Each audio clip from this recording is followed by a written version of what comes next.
Hello, everyone. My name is Inami, and it's a pleasure to speak at this Swift Tokyo once again. Today, I'd like to talk about Swift concurrency, which everyone loves and also struggles with. In this session, we will start with concrete examples and then deep dive into foundation of Swift concurrency type system. It's a lot to cover, so let's get started. Let's start with a quick recap of Swift concurrency. Here is a list of all the related keywords we have today. As you can see, we have over 20 types, keywords, and attributes. And their list keeps growing, right? And if you find this list is already overwhelming, you are probably not alone. Swift concurrency is indeed hard to learn. So what makes Swift concurrency hard for us? In my opinion, the hardest part is when the closure comes into play. Consider this example. We have @mainActor class calling a method with a completion handler. But this code actually doesn't compile. Can you tell why? Answering this kind of question is often tricky and hard to reason about. So we really want to have a bit more clear way, a formal way to explain this kind of problem. So let's reframe our question. What are the core rules behind Swift concurrency's type system? To dig deeper, let's first start exploring closure conversion rules. Imagine we have a closure f annotated with some concurrency attributes at A. Now our question is, can we convert this f into a new attribute at B instead? This question is really important for us because it asks about closure subtyping and coercion rules.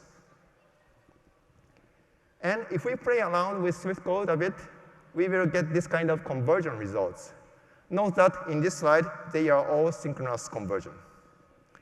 Starting with the top left, conversion fails in both directions because two closures belong to different actor isolations. And we are not able to call await here. So the compiler simply rejects both cases. The bottom left, this one is the same story. @mainActor versus non-isolated, which are also different isolations. So neither directions compile. Now look at the top right. This is actually the same example I just shared in the beginning of this talk. Here, @Sendable, this can be converted to @mainActor isolated, but not vice versa. Why? Because @Sendable is safe to be used in any isolation domain, while @mainActor closure is restricted to main actor only. Finally, the bottom right shows @isolated any versus non-isolated. @isolated any is an isolation erase type that can represent any actor isolation or also even non-isolated. So that means non-isolated closure can be weakened to @isolated any, but going the other way is not allowed. By exhaustively checking every possible pattern here, we can summarize the result into this matrix. Now, let's visualize this into diagrams. And we get this simpler, more cleaner graph now. At the very bottom sits non-isolated @Sendable, the most flexible type that can be used anywhere. And each arrow is pointing upward, showing that closure can be converted from bottom to top. And at the very top sits @isolated any. This is a type erasure that accepts all the others, making it the weakest to call. Once we have this hierarchy in mind, reasoning about closure conversion becomes much more intuitive. Next, let's move on to async closure conversion. Unlike synchronous case, async opens up many more possibilities because we can now await for across actor isolation boundaries. Of course, there is a small runtime cost for each actor hop, but in return, differences in actor isolation becomes less of a barrier. And here is the async conversion matrix. You can see many more green checks compared to the synchronous one. And here's a diagram for async case. Notice the red bidirectional arrows. They represent conversions that work in both ways, thanks to await actor hops. Finally, here's a full picture of combining both synchronous and async diagrams. The blue arrow is the point. This is the center one represents async rift, which means any synchronous closure can be implicitly promoted to its async counterpart. Let's recap what we have covered so far. The trickiest part would be the synchronous closure conversion. Since we cannot use await here, our option for crossing isolation boundaries are very limited. And with these diagrams in hand, writing Swift concurrency should feel a bit more predictable now. But that said, these rules are still the tip of the iceberg. To go even deeper, we need to explore more of the type system that forms the foundation of Swift concurrency. To demystify what drives Swift concurrency under the hood, we need to look at two key axes, which are capability and region. Before we go deeper, here's a quick quiz. Given this code, which isolation does view model handler actually have? Please take a moment to think about it. Did you find the answer here? The answer is there are actually two distinct isolation layers at play here. First, @bar actor, which is attached in the closure part. This determines the isolation domain. That is, where the code actually lands. We can think of this as an execution context. Second, the handler itself lives in @foo actor on the left-hand side. This is as a part of isolation region. This is a value level isolation. It controls who can access the value, not where the code runs. So to recap, there are two separate isolation concepts in Swift: isolation domain and isolation region. For the rest of this talk, I will simply call them capability and region, borrowing from terminology from type theory. Let's start with the first axis, capability. Capability determines the execution context of a function or closure. This decides whether we need a wait keyword when calling actor isolation boundaries. In Swift, concurrency annotation can be split into two parts: sendability and isolation. And within isolation, we can define capability as a subset of it, which is either isolated to an actor or non-isolated. Note that @isolated any and @concurrent, these are classified as non-isolated. This actually matches how Swift compiler actually runs internally. The second axis is region. As many of you may already know, Swift 6 introduced region-based isolation, a major addition that is also covered extensively in Swift evolution proposal, SE 414. In short, region tracks where the non-sendable values belong.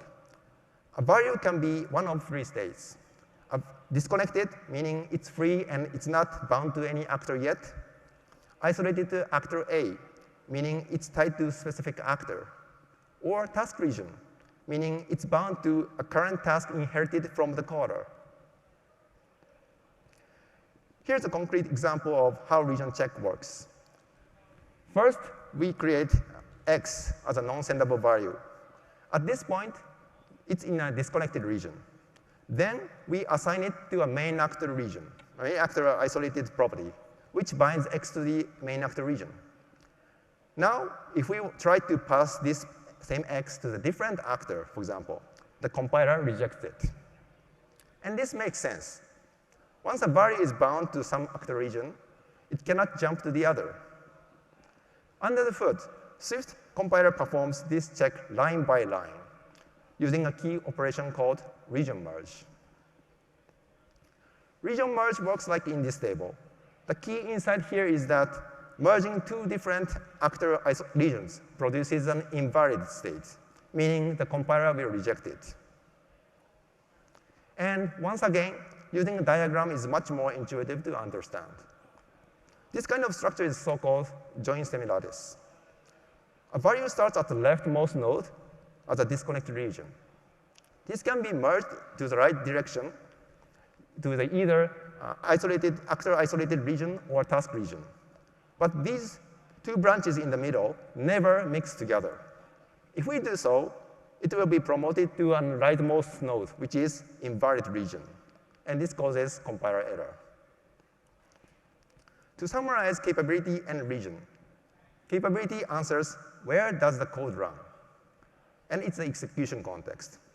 Region answers where does the data live, and it's a value level isolation scope. Now let's take a brief detour to talk about affine type system. What are affine type system? In Swift, actually we already know them as Swift ownership. Since Swift 5.9, non-copyable type has been introduced alongside consuming and borrowing keywords, which enables move semantics and aliasing that avoids unnecessary copies for better performance. The key property of affine type system is you cannot duplicate the value. Here, the first sentence says, from 1A, you cannot create 2As. The second says, but you can still discard 1A. A real-world analogy would be, you cannot clone the apple, and you can actually not eat it, but you can just maybe throw it away or something. So this kind of property actually maps more naturally to the real-world problem than just having a pure copy model. Now, you might be wondering, why is this guy talking about ownership for this concurrency talk? Well, actually, both of them share the same idea. Look at these two codes side by side. One is consuming from ownership, and the other is sending from concurrency. They behave almost identical. Once a value is consumed or sent to the another isolation domain, then it becomes inaccessible for the next very line. That said, we can think like this way. Sendable is like copyable. Sendable value can freely appear in multiple isolation domains, just like copyable, which can be used in multiple places by copying. Conversely, non-sendable value is like non-copyable. Once you send the value, non-sendable value away, you cannot no longer access it. Just like non-copyable, that becomes inaccessible after consuming. For sending keyword, though, it almost behaves like consuming, but there's a slight nuance here. It is not always consuming, actually. And here's the exception example. Only within same actor isolation, sending does not actually consume the value, but keeps in the same region. This is quite interesting hidden Swift compiler behavior that is worth paying attention. By the way, for sending return value, the sent value is guaranteed to have in a disconnected region. To recap about this sending behavior, to be honest, it's a bit tricky. But we can mostly say that sending is very similar to consuming. So Swift concurrency is very similar to Swift ownership and affine type system. All right, so far we have covered capability, region, and affine types. But we are still in the halfway to answering the original question. What are the core rules behind Swift concurrency type system? To fully distill those ideas, we need to formalize them in more type theoretical approach. As this is going to be a very deep academic topic, I won't challenge myself for full rigor here. Instead, I will share my rough sketch based on my AI vibe formalization. To start, this is a quite standard typing judgment we normally see in many programming languages. Here, gamma is a typing context, the dictionary from variable names to their types. It leads under the context gamma, expression E has type T. But Swift concurrency type system is much more rich and much more having information than just gamma. So we need to extend this form. And here's my proposed extended judgment for Swift concurrency. It looks pretty weird and intimidating at a glance, so let's break it down into pieces. And here's what each symbol means. We've added kappa for capability, alpha for async or sync, and rho for region. There's also gamma prime on the right-hand side. This is the output environment, which can also be seen in affine type system. And let's take a look at some examples. This code shows, in a synchronous, non-isolated context, a newly created value, x, starts within a disconnected region. Since we are only reading it, the environment gamma stays unchanged. Now, a more interesting case. We are on at main actor, and we call await fx, where f lands on a different actor. Since x is non-sendable, it gets transferred to the crossing the actor isolation boundary. The red box you can see in the right-hand side, this shows gamma subtract x. This means x is now removed from original input environment. So that means any attempt to try to use x afterwards is going to be a compiler error because gamma does not know about it anymore. Now, let's take a look at the actual typing rules. The first one, this one is a variable access rule. It looks normal, but notice the red box here. There's an extra check for Swift, which means current capability kappa must be allowed to access to the variable region row. For example, non-isolated context can access to disconnected values, but cannot access to the actor isolated regions. Next, here are two rules that modify the typing environment. The first rule is the one I just showed. This one is what happens when a non-sendable value crosses isolation via await. The value is consumed and gamma shrinks. The second rule, region merge, shows that what happens on assignment. Two regions are joined and gamma is refined. This slide shows closure isolation inference. For a non-at-sendable closure, it inherits parent's capability kappa. And this is why closures usually just works inside the same actor. But at sendable, this closure does not inherit. Its body capability is derived from its own annotation. So a plain at sendable closure normally becomes non-isolated by default, which is exactly why the first example of this talk fails. And lastly, here is the closure sending rule. When a closure is passed as a sending parameter, and the compiler cannot guarantee to have them in the same actor context, non-sendable values captures in the disconnected region will be consumed. Task detached is one good example. On the other hand, task.init, this inherits the same actor isolation context. So this rule doesn't follow, actually, and it will follow with a different rule. As I don't have much time left to explain all the rules here, I will skip the rest of this topic for now. For more information, please refer to this GitHub URL, which I open sourced today. Please also check my AI Vibe paper in this repository if you are interested.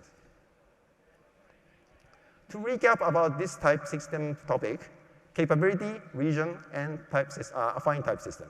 These are three keys to deep dive into Swift concurrency type system. And to wrap up, we started with a simple question. Why doesn't this Swift concurrency code compile?